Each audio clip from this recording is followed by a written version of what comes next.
Alright guys, how's it going? Welcome back.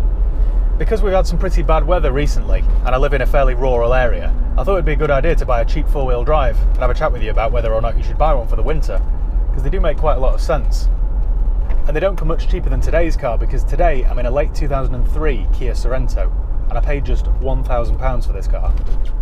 That's right, £1,000. If you live in a rural area like I do, it makes a lot of sense. As soon as we get a drop of snow, all the villages on the high grounds are just inaccessible.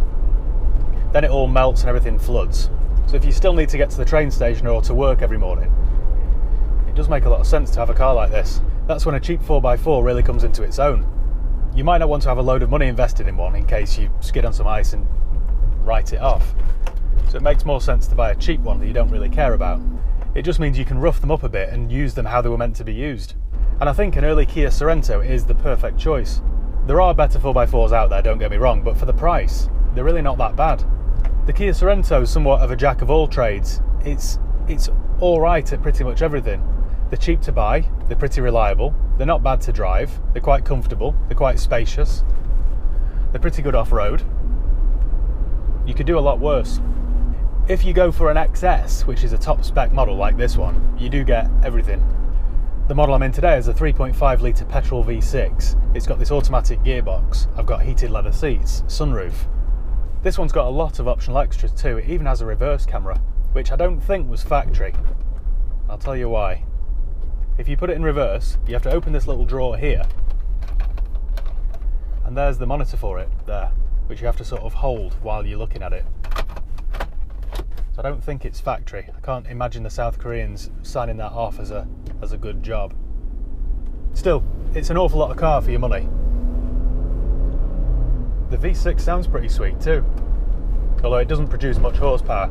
The fit and finish of the interior isn't brilliant, to be honest. There's lots of creaks and rattles, sort of lots of cheap, scratchy plastics. But listen, it's 17 years old. This was 17-year-old technology. So the interior isn't brilliant, but it's not bad really, considering the price and the age. The driving position's perfect, the visibility is very good. To drive, it sort of reminds me of an old Jeep Grand Cherokee. That's sort of the level that it's at. Which isn't a bad thing, to be fair. It's not unpleasant to drive.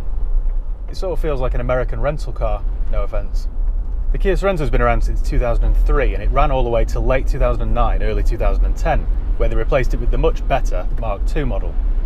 Now the Mark II is much more car-like to drive, much more sort of civilised place to be, but the Mark I still feels a little bit more capable, a little bit more rough and ready.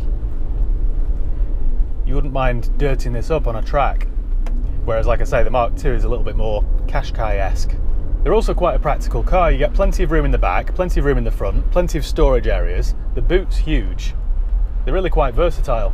Now I've bought and sold lots of this generation Sorento over the years, and I always kind of like them in a weird sort of way. I do prefer the manual though, because although it's a little bit agricultural, it's sort of a satisfying gearbox, if you know what I mean. So onto common problems. These are all the ones that I know of that have actually happened to me, so I'm speaking from experience here. They have an old-fashioned electric aerial, which as soon as you turn the radio on, should come up out of there and go up to about a metre high. They always break for some reason. People just don't grease them up over the years, they get stiff, wear out the motor and just break. Now they're quite expensive. It's a Kia only part, and they're about £120. I've replaced more of those than I can remember. The rear diffs can go as well. Now because they're four-wheel drive, if you do a figure of 8 in a car park, you always get that sort of snatchy sensation from the back. But I've had one where I've had to replace it because with full lock on, you just couldn't move. It was just completely locked on. So that's something to watch out for. On that one in question, I found a used one for about £400, so it wasn't the end of the world. Maybe £100 to fit it. It was a few hours labour. The steering wheels always seem to wear out on the top. The materials they use just probably weren't the best. Although look, this is 17 years old and it's not too bad. Now the next issue, and the big one really, is rust.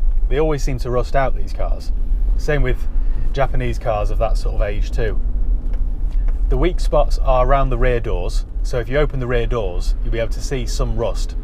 Again, this one isn't too bad. It must have been parked under a cover for most of its life.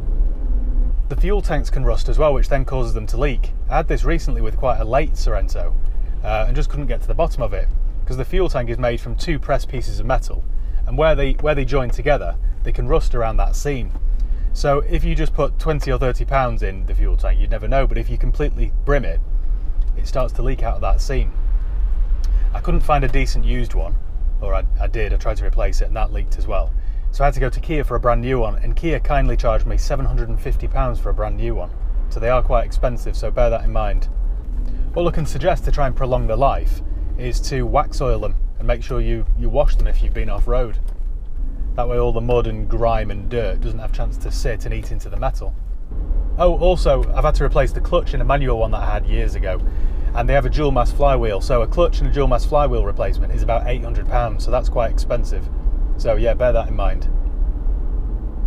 But yeah, that's about it. They're quite a reliable car on the whole. They're not brilliant to drive, but they're also not bad either. I've driven far worse. But it's quite comfortable. The auto box does a reasonable job, although it's a little bit antiquated now. It's even got an overdrive button. I've not seen one of those for years. Fuel economy wise, I imagine the petrol isn't brilliant. You'll get 17 or 18 miles per gallon around town and maybe 25 on a run. But the diesels are quite economical. They use a 2.5 litre turbo diesel. It's quite a strong engine. The petrols have a cam belt which needs to be replaced, but the diesels I believe are chain driven. So if you change the oil regularly, they should last. They'll certainly last longer than the rear arches anyway. The diesels aren't in the high tax bracket either, so they're not in that 555 a year bracket. I think they're only 325 a year. The base model XEs are a little bit basic, so you might be better off going for an XS or an XT. So all in all, it is what it is. It's never going to break any records, the Sorento, but they're really not bad cars. I think they're quite underrated. I've had loads. I've never had anything really serious happen. Although somebody at some point has put a hideous grille on this. I think it's off a SsangYong.